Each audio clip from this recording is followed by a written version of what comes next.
أعوذ بالله من الشيطان الرجيم.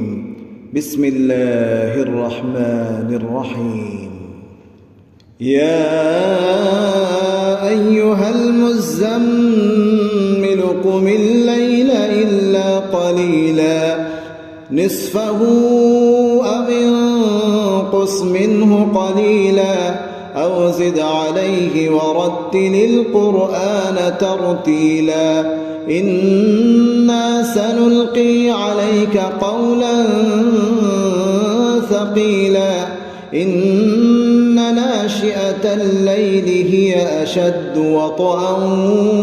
وأقوم قيلا إن لك في النهار سبحا طويلا واذكر اسم ربك وتبتل إليه تبتيلا رب المشرق والمغرب لا إله إلا هو فاتخذه وكيلا واصبر على ما يقولون واهجرهم هجرا جميلا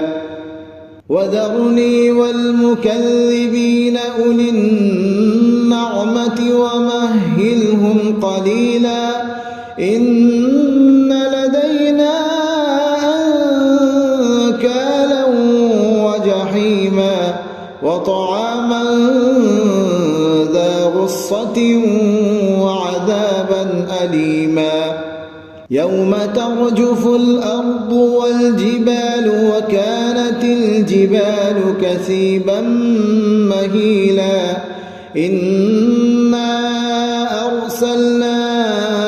إليكم رسولا شاهدا عليكم كما أرسلنا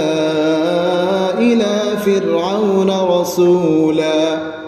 فعصى فرعون الرسول فأخذناه أخذا وبيلا فكيف تتقون إن كفرتم يوما يجعل الولدان شيبا السماء منفطر به كان وعده مفعولا إن هذه تذكرة فمن شاء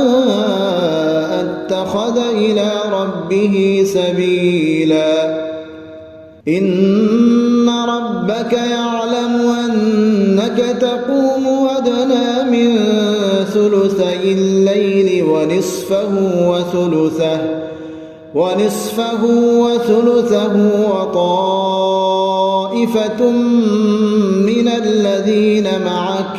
والله يقدر الليل والنهار علم أن لن تحصوه فتاب عليكم فاقرؤوا ما تيسر من القرآن علم أن سيكون منكم مرضى وآخرون يضربون في الأرض يبتغون من فضل الله وآخرون يقاتلون في سبيل الله فاقرؤوا ما تيسر منه وأقيموا الصلاة وآتوا الزكاة وأقرضوا الله قرضا حسنا وما تقدموا لأنفسكم من خير تجدوه عند الله هو خيرا وأعظم أجرا واستغفروا الله إن الله غفور